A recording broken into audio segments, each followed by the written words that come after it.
Welcome to the Building a Bulletproof Back podcast. As a physio, I'm on a mission to reduce the back pain epidemic. These conversations that you're about to listen to with leading edge teachers and back pain sufferers is my attempt to evolve the mainstream medical approach to treating stubborn back pain.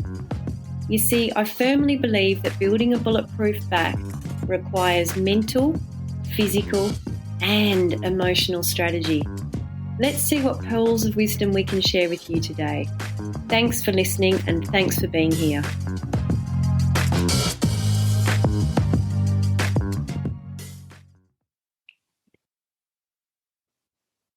This meeting's being recorded. It sure is. Welcome to the Building a Bulletproof Back podcast, Steve. Not sure what episode we're up to now, but we're over 10. I know that much. And we met at the dog park. We did.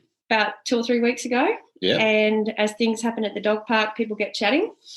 And you mentioned your back pain, and I really loved how you were talking about it and thought you've got to come on the program. So it's 7:05 on a Wednesday morning, cold outside in Margaret River, and this man's got out of bed to come and share his story. And it's a great story. And, yeah, I really appreciate you doing that. And just so that the listeners get a bit of a background for who you are and what you do, fire away. Okay. Tell us who you are. My name's Steve. I'm 59 now, and currently my new, life skill is I'm a baker from home now. Home baker? Home baker. What do you bake? I bake sourdough bread, baguettes, Where balls is it? and Where is sandwiches. it, Steve? Over in Man Street. Fair enough. Great. So, and the reason I did that was because I couldn't get a job. Right. Because of the back or other things? I think after asking questions at a couple of union places, and I managed to speak to a lawyer from a union organisation near Perth, and asked him about whether the insurance companies can give out personal information to people, to potential employers. He said, yes, they do. Right. So we'll get to this bit. So you were concerned that your past back injury would affect your future employment.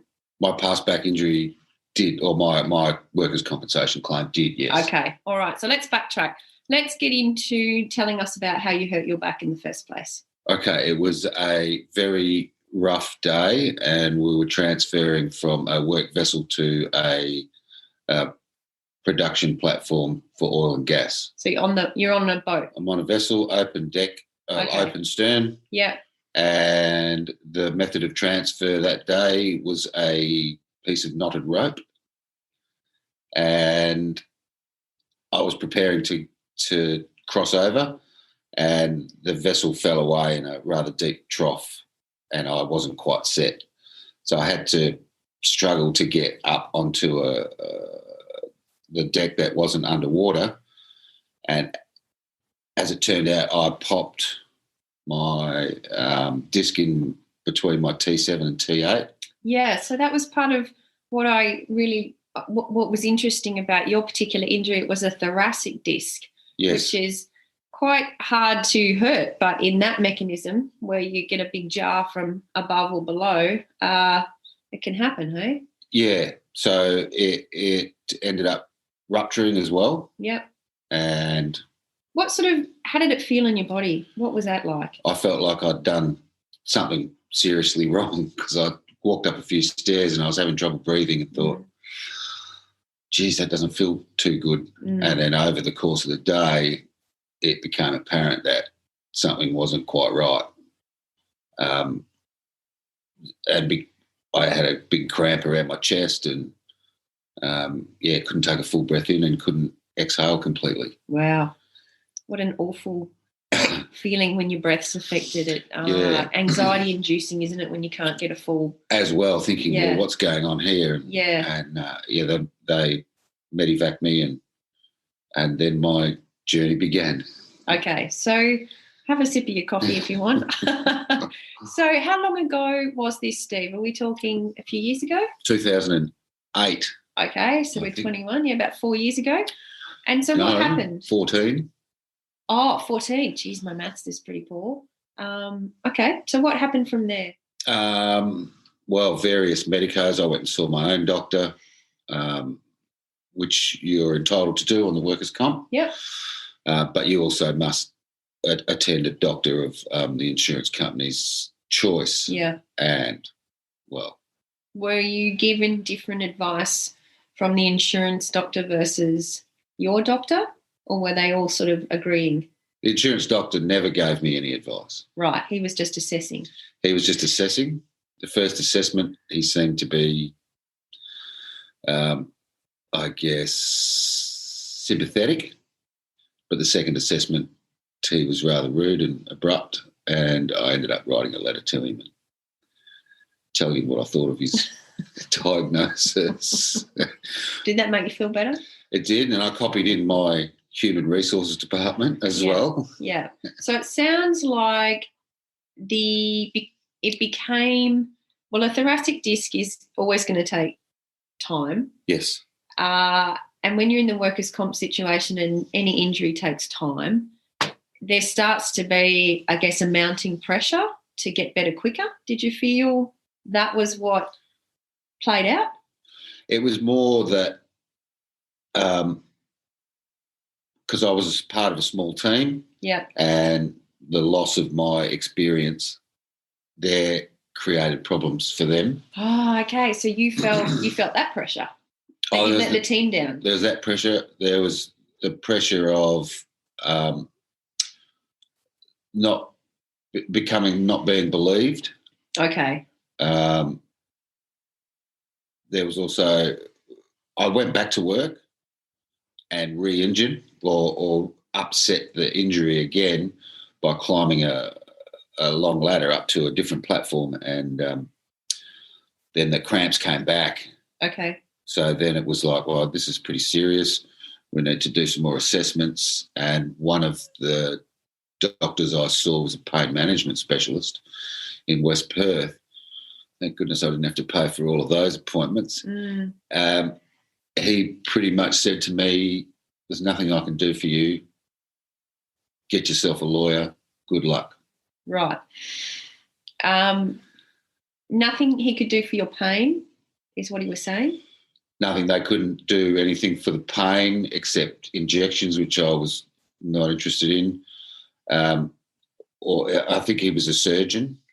I think he did both sorts of disciplines. So you're trying to establish if there was a surgical way out. Yeah, and because of the position of it, the intercostals with the ribs, I said we cannot do anything because we'll do more damage than and just good luck. Yeah, pretty much. Yeah, and how did that affect you? That affected me. Then I really understood that I was kind of on my own. Wow. So what did you do then? Went and saw. I ended up with a very good physio who's located in Margaret River, and he is very handy with needles. Yeah. And locating the nerve. Yeah, let's give him a shout out because he's worth a shout out. Well, John McTaggart's his name. Tags. Yes. Bit of a local legend, isn't he? He is. Yes. And and he could locate the particular nerve that was being impinged. Yeah. And his description of how it worked was that nerve can only deal with one input at a time. And when he stuck a needle in it, it forgot about the muscle squeezing it. And I got relief over the next several hours. Cramps reduced, headaches were gone. It was pretty good. Relief, yeah. But in saying that, I was getting that treatment for the cramping, which caused the pain, and because I didn't want to take the anti-inflammatories. Okay. And so by not allowing the doctor to prescribe me anti-inflammatories, the insurance company were led to believe, and also their doctor, that there was nothing wrong with me. Oh, wow. because I Right. didn't want to take their drugs. Yeah, okay. And what was the reason for you not wanting to take their drugs? Because, I played football for a long time and, there's always a few aches and pains and I just thought that the anti-inflams with the things that they can do to your stomach, I didn't want to create another problem. Okay, yep.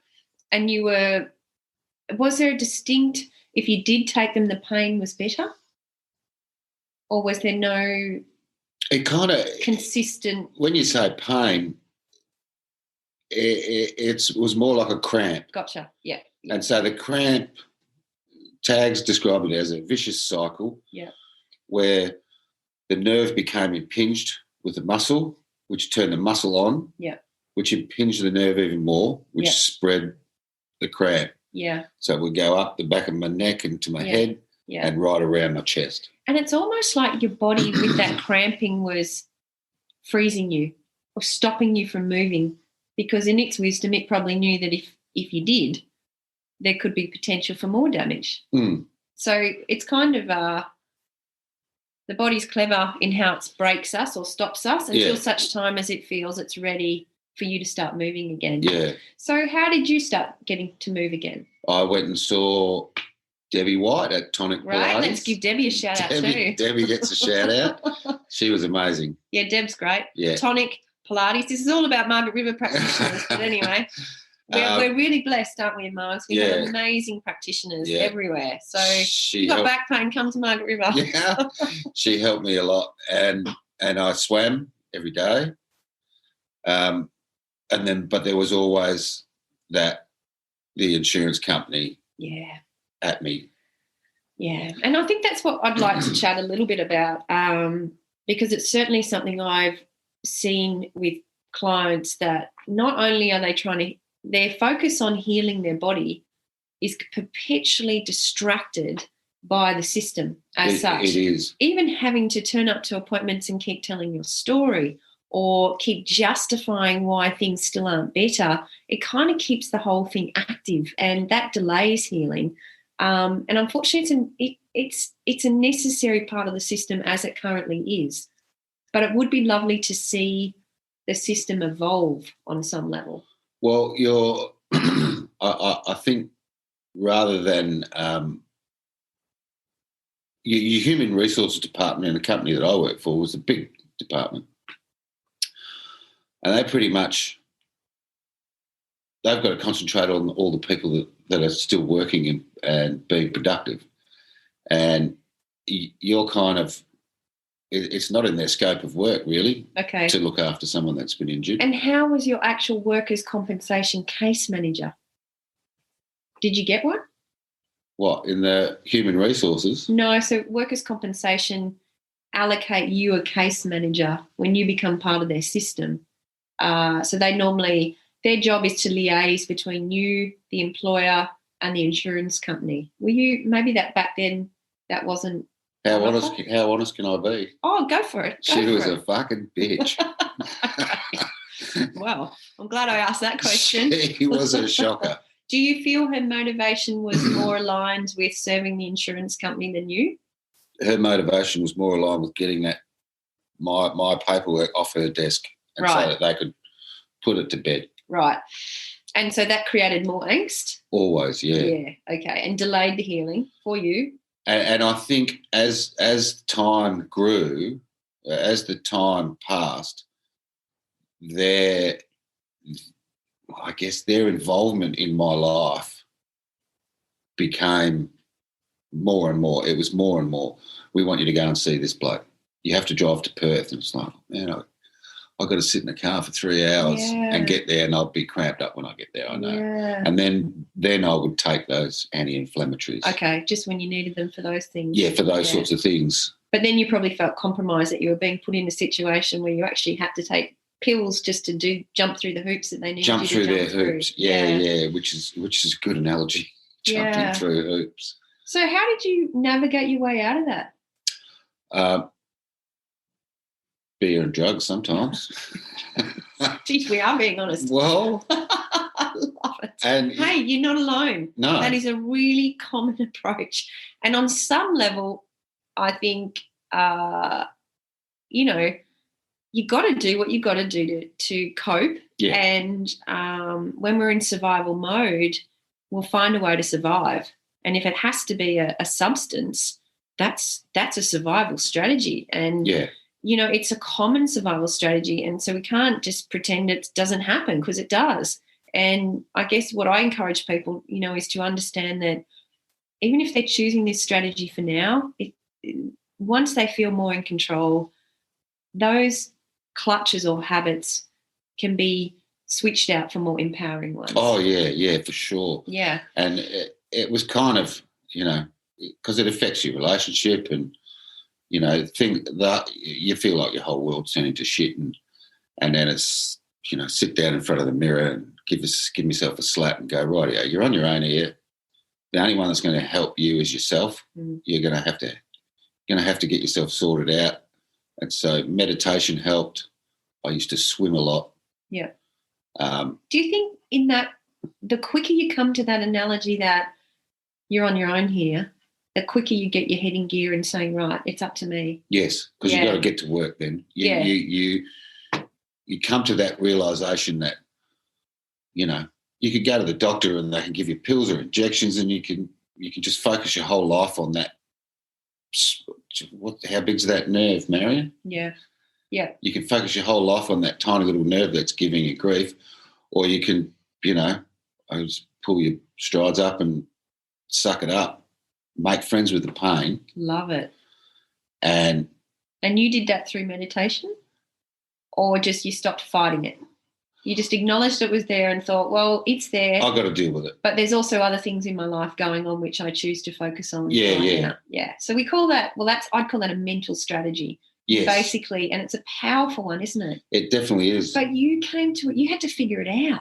Wouldn't that be really nice if people were taught that?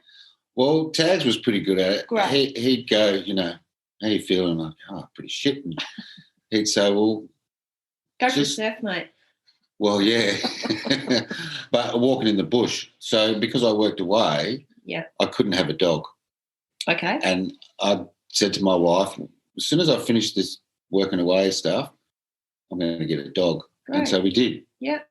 And so I had her pretty much after I couldn't go back to work. I'd gone back and then got hurt again and or upset the injury again, and then came home, and that dog was with me every day. We'd walk anywhere from 6 to 15 Ks each day. Yeah. And I could have her off the lead in town on Saturday morning. Would you have done that walk if you didn't have a dog?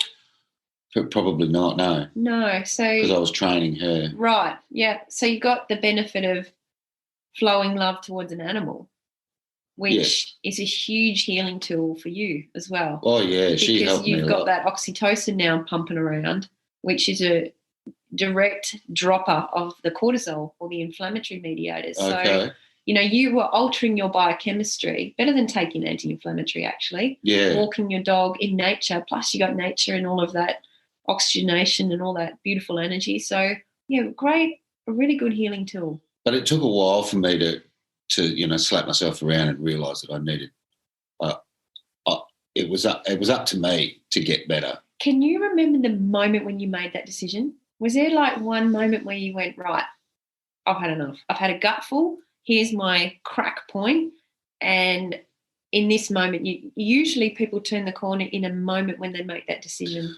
I can't remember whether I had an epiphany about it or not, but I was being followed by private detectives and filmed, I'm not joking, at the beach. Oh, man. And I fronted these two guys at the beach because I could see the guy had a camera down between his legs. Oh, my goodness. They were dressed.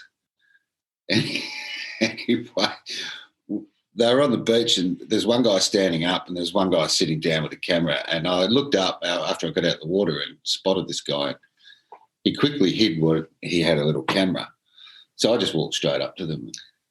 And I think one was being trained and he looked a bit frightened, but the other guy didn't care. Really? Yeah, he looked like he could handle himself. So he just admitted that, No, he didn't. They didn't speak to me. Okay. The guy that was standing up went, oh, shit. And I went, if I see you guys around, there's going to be trouble. Wow. And there happened to be a girl bathing topless not far from quite close to them. And so I thought, I'm going to make some trouble for these guys. And I went up to the White Elephant Cafe and started telling the girls behind the counter that there was blokes filming a girl with her top off. Yeah. And one of the girls behind the counter said, oh, that's such and such. She always takes her top off there. And I went, oh, here they come. And they were coming into the cafe and I walked off. Yeah. And I don't know what happened after that. Yeah. But I don't think they would have got a coffee. No.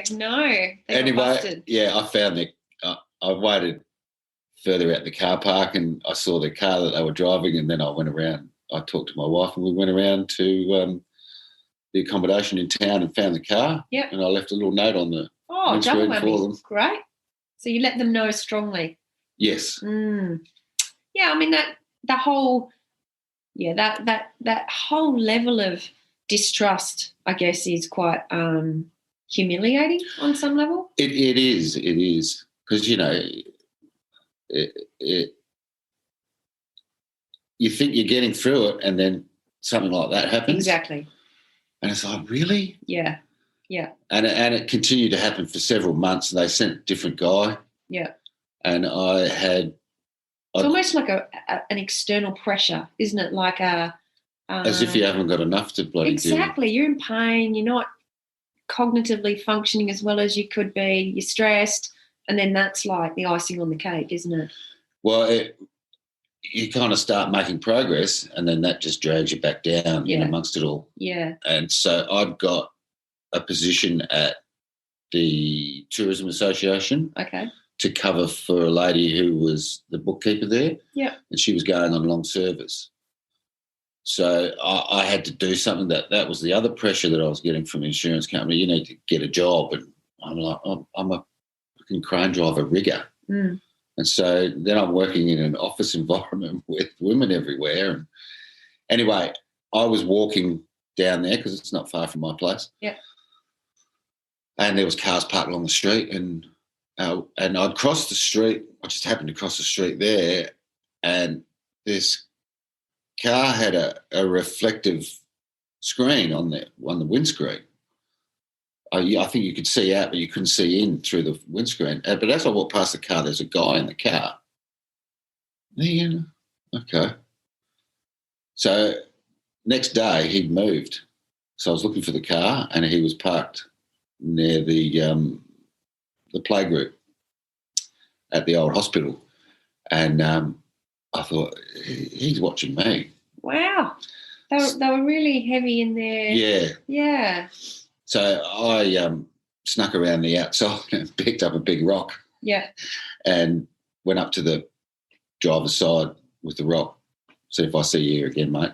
Wow. It's going through the window. Wow. Same company or different people? No, it was the same people. There was actually 3 lots. Wow.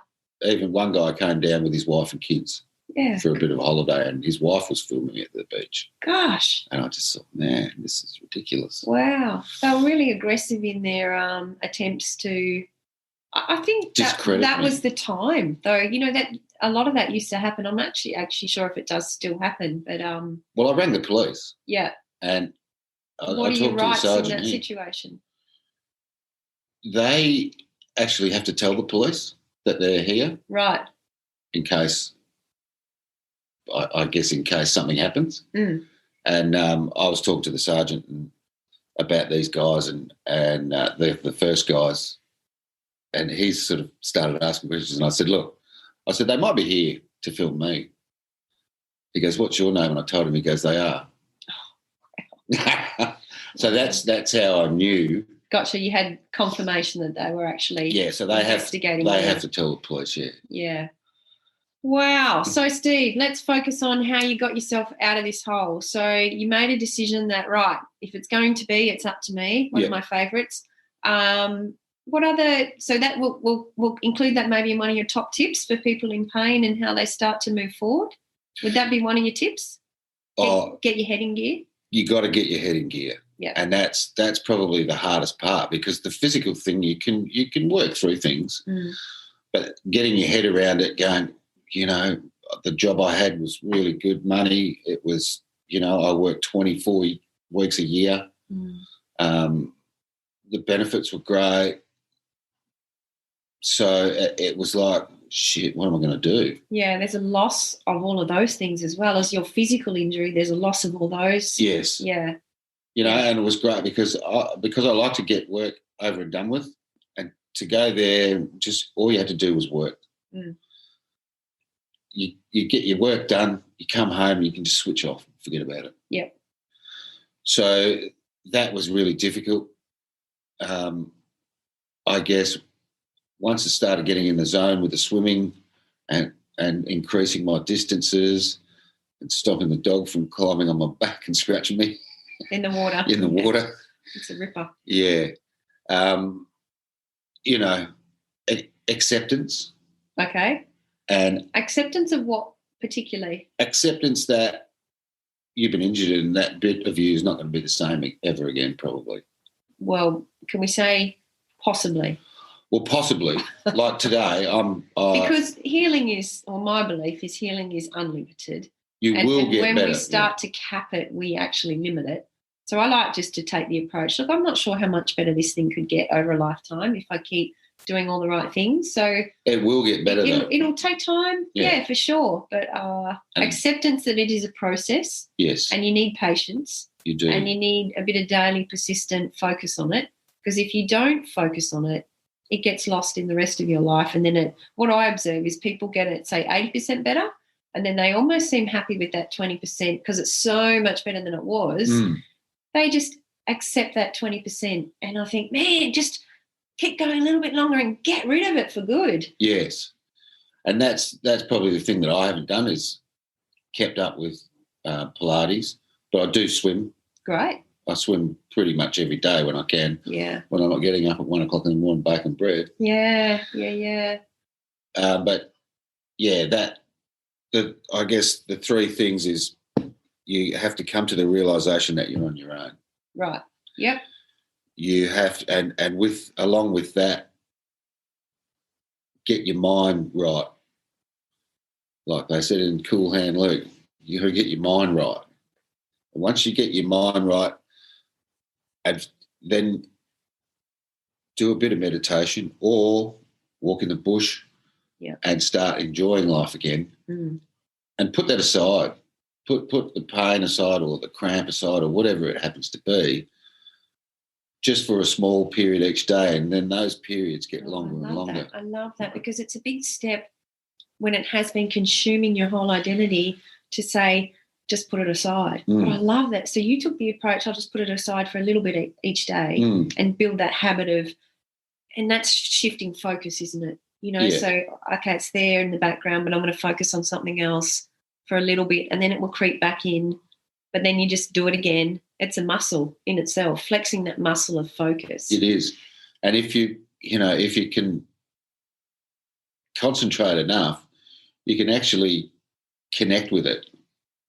I found that I could connect with that nerve and just maybe get a little bit of a response from it. You could talk to it. Tell it to try and let go a little bit. I love it. Because it was the nerve was getting impinged by the muscle. Yeah. And then it just kept getting worse and worse. And then I found that I could, give myself a long neck and go, basically, breathe into it and just sort of let go. Tell it to, and use the words let go to the actual, that's a really powerful tool.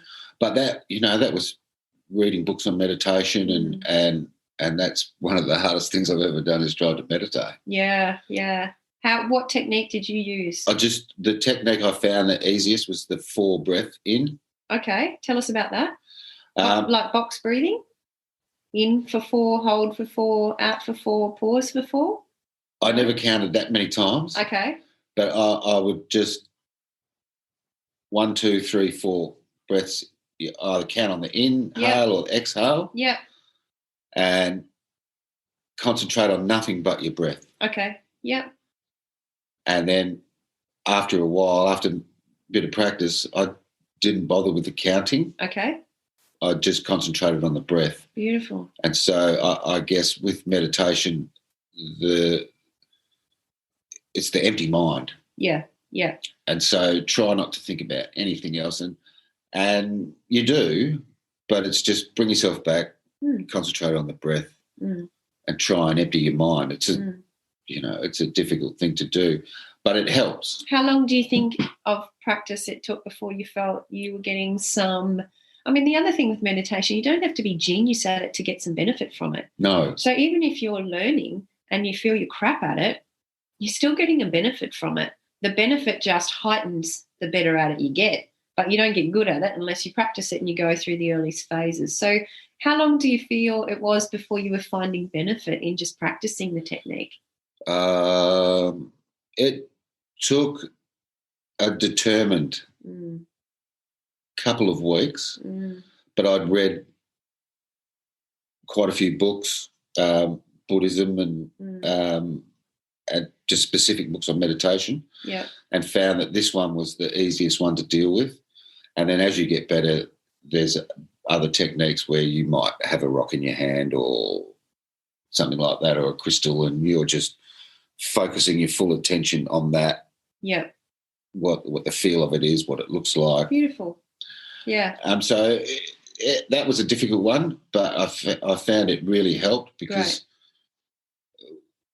you've got the insurance, you've got the insurance doctor, you've got your human resources, you've got your workmates that you're letting down, you've got your wife dealing with it, your friends, and people don't want to hear you whinging all the time. No. And I actually don't think it's useful to be whinging all the time. It's not. So it's almost when people become overly perpetually concerned, and when you socialise and people, all they want to know about is your back, that's sending a reinforcement message to you that you are a back pain. You are a walking back pain. Yeah. But you're also more than that. You're a dog owner. You're a baker, and when our identity becomes this back pain, that's a whole other thing that we eventually have to step out of and reclaim who we are. We're not our back pain. We are more than that. And so the conversations and the language is, something to be mindful of as well, isn't it? Protecting yourself from that whole situation. Yeah. All right. So top 3 tips: mindset. Your mindset. Movement in terms of swimming and walking in the bush. Yes.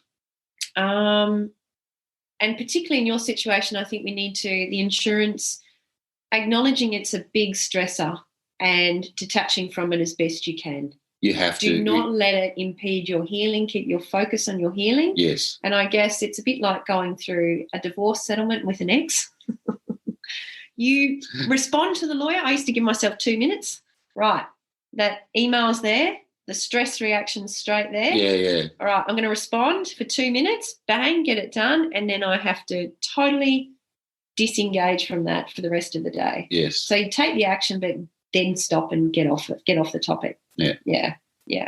All right, anything else you'd like to add? You will get better. I love it. Messages of hope. Yeah, you will get better. Your body will adapt. You'll get better. Use if you're on the workers' comp insurance, select your own people to help you. Great tip. And you will get better. And the workers' compensation parts of the workers' compensation, whilst it's very cut and dried, so there's a certain amount of money for a certain injury, but if you're 60 years old and you've got grandkids and you lose your testicles, your amount of money is the same as if you were 20 without kids. Yeah, right. Yeah. So, and that's how cut and dried it is. Right. Yeah. So realise you're on your own, but you will get better because your body will adapt. Love it. Well, thank you so much for sharing your story. And thank you for doing this, because if there's one thing I've noticed with other friends who have had injuries is they come to me and ask me what to expect. Yeah, well, it's so important, isn't it? Like, because your messages of hope that you just said, you will get better, How often did you hear that when you were in the pain? Oh, It's so doom and gloom. It's awful. And I think we've got to balance that messaging with some more positive messaging. Yeah.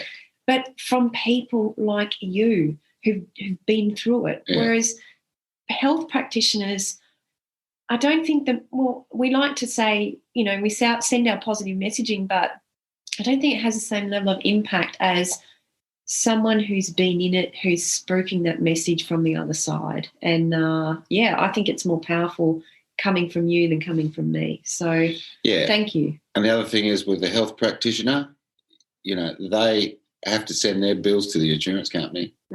And I'm sure the insurance companies piss you around as well. Look, there's pressure, but I kind of think, you know what, good. Because if people aren't making progress, why are we continually funding them in this cycle? You know, so yes and no. From our perspective, I think they're quite liberal, actually. I think I sometimes think, aren't you questioning this yet? Like, I'm quite surprised at how liberal some insurance companies are, but it's also very variable. I have one client who really needs extensive intensive therapy who can't access it because they get a case manager who's a little bit of a Nazi.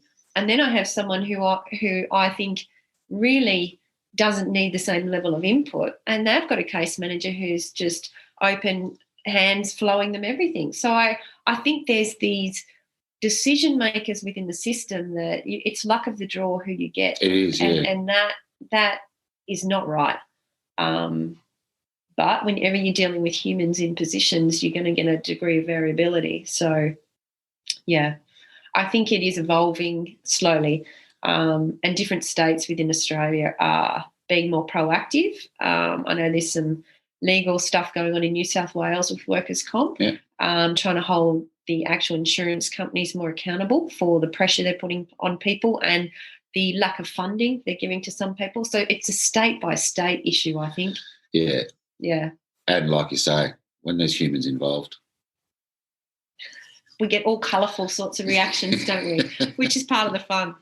All right. Well, you got to go up and get your second jab or first jab. So second jab. Second jab. So we'll this set is you when free. the other part of the chip gets put in. Okay.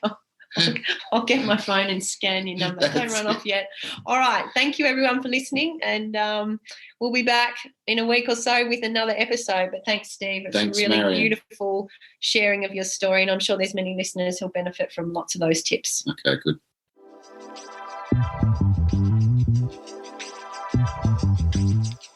Well, that's a wrap on another episode. Thanks so much for listening. If you could take a second to like the show, share the show with someone you know struggling with back pain, drop us a few comments. It really helps us spread the message globally. And don't forget, for those of you ready to build your own bulletproof back, check out my 6-week online course, which is a comprehensive blend of mindset, movement, and emotional strategies designed to help you find some pain relief and then the confidence to get moving freely again. Or for those of you who feel like you might need a bit more customized support, check out my consultation schedule in the show notes. Look forward to seeing you on the next episode. Thanks again.